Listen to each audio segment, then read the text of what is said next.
ఇది టీవీలలో సీరియల్ చూస్తే సంవత్సరాల కొద్ది కొనసాగుతూనే ఉంటాయి. వాటికి ఆరంభం ఎప్పుడైందో చెప్పలేము, అంతం ఎప్పుడైతుందో కూడా చెప్పలేము.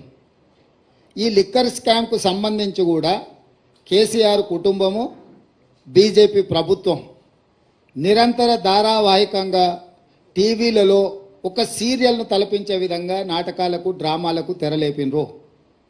ఇన్ని సంవత్సరాల నుంచి కొనసాగుతున్న ఈ డ్రామా నిన్న అరెస్టు డ్రామాతో పతాక స్థాయికి వచ్చింది.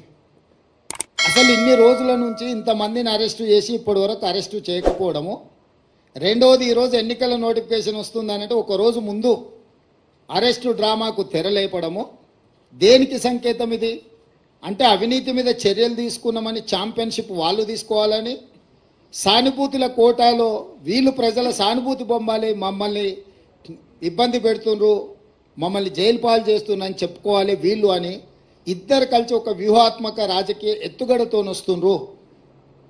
ఈరోజు ఇన్ని రోజులు, ఇన్ని నెలలు, దాదాపుగా 2022లో మొదలైన ఈ డ్రామా 2024 మార్చ్ ఎన్నికల నోటిఫికేషన్కు ఒక రోజు ముందు అరెస్టుతో పరాకాష్ఠకు తీసుకెళ్ళిండ్రు అని అంటే ఈ డ్రామాను తెలంగాణ ప్రజలు గమనిస్తలేరని వీళ్ళు అనుకుంటున్నారా?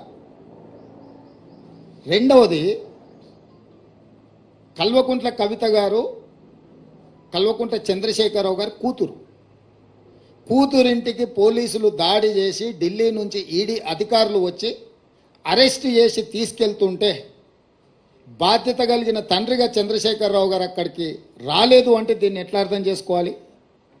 రెండవది, తండ్రిగా కాకపోయినా కల్వకుంట్ల కవిత గారు శాసన మండలి సభ్యురాలు, టీఆర్ఎస్ పార్టీ నాయకురాలు, పార్టీ అధ్యక్షుడిగా శాసన మండలి సభ్యురాలని అరెస్టు చేస్తుంటే అక్కడికి రావాలి, అక్కడికి వచ్చే అధికారులను వివరాలు అడగాలన్న సంగతి చంద్రశేఖరరావు గారికి తెలియదా?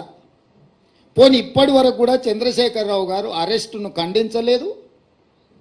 అరెస్ట్ ఎందుకు జరిగిందో, తన పార్టీ శాసన మండలి సభ్యురాలను ఎందుకు అరెస్టు చేసిండ్రో ఇంతవరకు తెలంగాణ ప్రజలకు వివరణ ఇవ్వలేదు. చంద్రశేఖరరావు గారి మౌనము ఏ రకంగా అర్థం చేసుకోవచ్చు? మూడో అంశము, గతంలో ఎప్పుడు కూడా మొదట ఈడీ వస్తారు, తర్వాత మోడీ వస్తారు అనుకునేటోళ్ళం. నిన్న మాత్రం ఈడీ మోడీ కలిసే వచ్చిరా తెలంగాణకు.